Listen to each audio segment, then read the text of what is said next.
नमस्कार।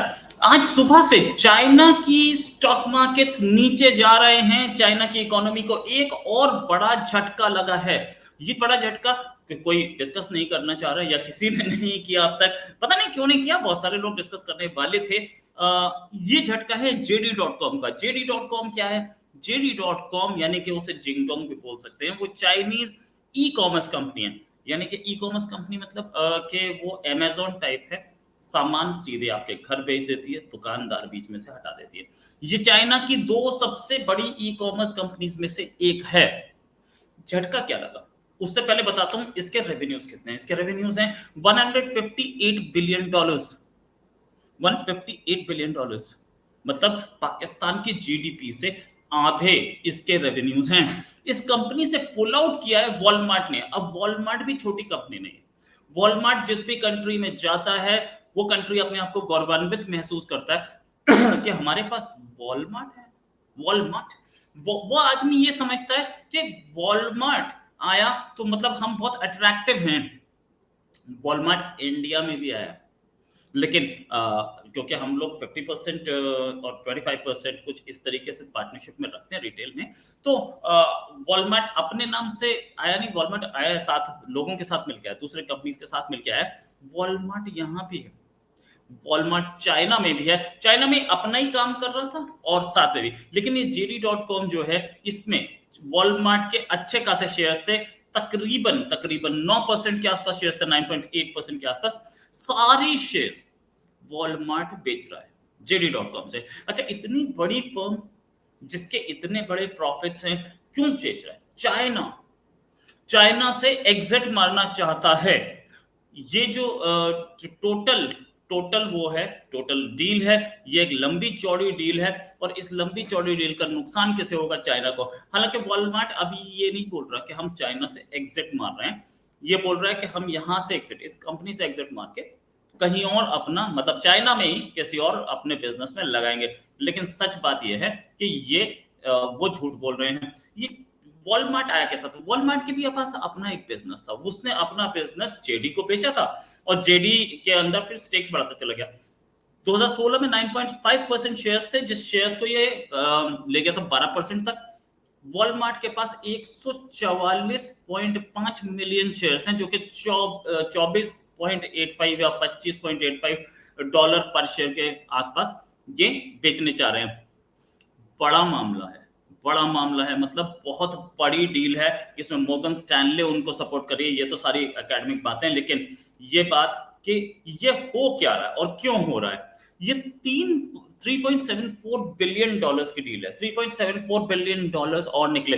पहले से ही चाइना के एफडीआई जो है नेगेटिव में जा रहे थे। डूबती चाइनीज अर्थव्यवस्था, यानी कि चाइना के जो एफडीआई थे, ये 40 साल में पहली बार हो रहा है कि पहली बार ऐसा हो रहा है कि चाइना के अंदर, चाइना में जितना इन्वेस्टमेंट आया है, बाहर की कंपनीज ने चाइना में जितना पैसा लगाया उससे ज्यादा पैसा बाहर गया और ये 3.74 बिलियन डॉलर और गए। खैर एनीवेज, ये भी एक चीज है कि वॉलमार्ट ने बोला तो कि हम चाइना के अंदर ये पैसा लगाएंगे, लेकिन क्या वो लगाएगा? चाइना की हालत क्या है? शी जिनपिंग और उसकी पॉलिसी से अमेरिकन कंपनीज वहां से बाहर निकलना चाहती है। अच्छा, ये जो पैसा बाहर निकला है उसमें से एक चंक, बहुत बड़ा नहीं, एक चंक इंडिया भी आ रहा है। अभी बताऊंगा आपके कहां जा रहा है। ये भी कि वॉलमार्ट जो है वो उसको फायदा नहीं दिख रहा है, इसलिए तो वो एग्जिट मार रहा है। चाइना के अंदर से एग्जिट मारना। आज सुबह भी मैंने एक वीडियो लगाया था कि 30% बिजनेसेस चाइना में बंद हो चुके हैं। बाकी जो बिजनेसेस चल रहे थे, बड़ी कंपनी, सुमित जी बोल रहे थे बड़ी कंपनीज पे फोकस है। बड़ी कंपनीज क्या कर रही हैं? बड़ी कंपनीज से भी इन्वेस्टमेंट पुल आउट हो रहे हैं। ये JD.com बहुत बड़ी डील है, बहुत बड़ा झटका है चाइना के लिए। वॉलमार्ट का पुल आउट बहुत बड़ा झटका है चाइना के लिए। इसके बाद बहुत सारी छोटी छोटी कंपनीज, क्योंकि वॉलमार्ट एक इज्जत का भी गेम है। वॉलमार्ट एक ऐसा भी गेम है कि जिसको सब समझते हैं कि वॉलमार्ट ने किया है ना तो बिल्कुल सही किया होगा। वॉलमार्ट के पास अपने फाइनेंशियल एनालिस्ट होते हैं। वो बड़ी बड़ी प्राइस वाटरहाउस कूपर्स को उसने हायर कर रखा है। वो बड़े स्टैंडर्ड चार्टर्ड को हायर कर, वो मोर्गन स्टैनली, इन सबको हायर करके वो इकोनॉमी के अंदर की खबर लेता रहता है। वो ये भी पता लगाता रहता है कि क्या हम, क्योंकि वो रिटेल का बिजनेस है, क्योंकि क्या हम इस कंट्री में जाएं तो क्या हमें फायदा मिलेगा, या इस कंट्री में अब ऑपरेशंस में हमें फायदा है। ये मॉर्गन स्टैनले, ये प्राइस वाटरहाउस कूपर्स, ये दूसरी बड़ी फर्म्स उसे बताती हैं, और वहां के अपने भी उसके पास चार्टर्ड अकाउंटेंट्स होते हैं, एनालिस्ट होते हैं बड़े बड़े। तो अगर अगर इतनी सारी एनालिस्ट बोल रहे हैं, मतलब प्राइस वाटरहाउस कूपर्स या मॉर्गन स्टैनले जो कि इस केस में इनको सपोर्ट कर रहा है, मॉर्गन स्टैनले की थिंकिंग है कि चाइना में रहना बेवकूफी है, निकल जाओ। तो ये समझिए मॉर्गन स्टैनले ने और प्राइस वाटरहाउस कूपर्स और दूसरों ने कितनों को और ये रिकमेंडेशन दी होगी, और अभी कितने और एग्जिट मारेंगे। मैं आपको बताना चाहूंगा कि फॉक्सवैगन, एक जर्मन कार मेकर है, उसको लिखते हैं वोल्क्सवैगन, लेकिन उसका नाम फॉक्सवैगन, बीवाईडी कंपनी के साथ वो अलायंस में चाइना में ऑपरेट करती है। ये कंट्री का मोस्ट पॉपुलर ब्रांड है। पिछले साल इसने इलेक्ट्रिक व्हीकल और दूसरे नॉर्मल इंजन में पिछले साल चौथे स्ट्रेट साल उसने डिक्लाइन देखा है अपनी सेल्स में चाइना में।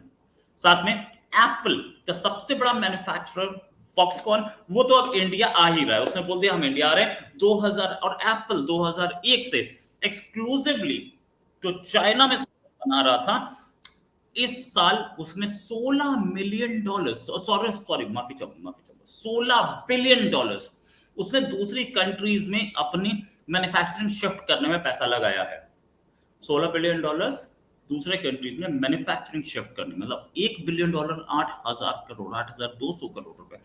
एक पूरा प्लांट लग सकता है इतने में, उससे सस्ते में लग जाता है। मतलब ये सोचिए कि $16 बिलियन कितने बड़े बड़े प्लांट्स बनाए हैं उसने बाहर। इंडिया में आप बोलो तो महंगा होगा, तो ठीक है, वो जापान में भी बना रहा है, वो थाईलैंड में भी बना रहा है, वो वियतनाम में भी, वो बहुत सारी जगह, मतलब इनफैक्ट मैक्सिको भी एक कंट्री जिस पे मैं भी आऊंगा। फ्रेंड्स ये बता रहे हैं कि 2014 में चाइना ने एक प्रॉमिस दिया था सारे के सारे बिजनेस को, जिस प्रॉमिस को फेल कर दिया शी जिनपिंग ने। 2014 में सीसीपी ने बोला था कि हम ना लिबरलाइज करेंगे इकोनॉमी को और थोड़ी ट्रांसपेरेंसी लाएंगे, लेकिन इसकी जगह जब ये प्रॉमिस फुलफिल करने का टाइम आया तो उन्होंने टारगेट कर शुरू कर दिया फॉरेन बिजनेसेस को, क्योंकि उनकी अपनी पकड़ खत्म हो रही थी कंट्री के ऊपर से, और इनको अब पकड़ बना के बैठे। शी जिनपिंग की जो है वो स्ट्रॉन्ग पकड़ है, वो तो तीसरी बार प्रेसिडेंट है, अनप्रेसिडेंटेड। तो ऐसे कंट्री जो कि डिक्टेटरशिप में हो, ऐसे कंट्री में कोई भरोसा, किस दिन आपको पकड़ लिया जाए, जेल में डाल दिया जाए। तो ये सारी कंट्रीज अब सोच रही है कि इस कंट्री से बाहर निकलो, बेस्ट है। दूसरा, एक ट्रेड वॉर भी चल रहा है, और वो एक ताइवान के साथ वॉर का भी डर है।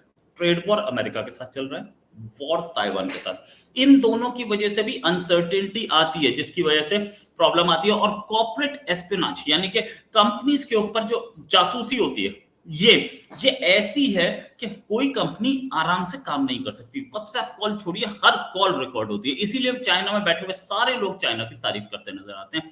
इंडियंस, मैं किसी एक पर्टिकुलर के बारे में नहीं बोल रहा हूँ, मेरे 20 दोस्त हैं चाइना में, सारे के सारे चाइना में बैठ के तारीफ करते हैं कि बहुत अच्छा कंट्री है और मजा आ जाएगा और ये वो।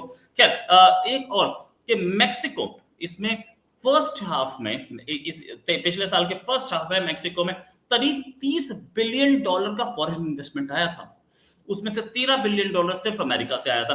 पहली बार 40 साल में सीसीपी अब ये कोशिश कर रही है कि इन्वेस्टर्स हमारे पास वापस आने शुरू हो जाए। इसके बीच में अपने आप आ रहा था, उन्हें कुछ करने की जरूरत नहीं थी। शी जिनपिंग, चाइना के प्रेसिडेंट, वो पिछले साल नवंबर में सैन फ्रांसिस्को गए भी थे, और उन्होंने वहां जाके एश्योरेंस दिया था बाइडेन एडमिनिस्ट्रेशन को कि हम आपके साथ अच्छे टाइज चाहते हैं। उन्होंने सैन फ्रांसिस्को जाकर के कई कंपनीज के लोगों के साथ डिनर किया, लंच किया कि आप हमें छोड़ना मत। फिर भी छोड़ा जा रहा है, क्यों? क्योंकि फॉरेन डिप्लोमैट्स जो थे वो इतना दूसरे कंट्रीज के डिप्लोमैट्स के बारे में उल्टा सीधा बोल रहे थे ना। हालांकि उसे रोक दिया गया, चाइना इतना घबरा गया है कि उसे रोक दिया गया है, लेकिन फिर भी पूरे वर्ल्ड का प्रेशर, और अमेरिका तो खास तौर से उससे डिस्टेंस ऐसा मेंटेन करना चाहता है कि जय श्री राम, अब कहीं और बनाएंगे। आपसे नमस्कार। इसी के साथ एक और खबर के साथ हाजिर होंगे। अभी के लिए नमस्कार, धन्यवाद, जय हिंद।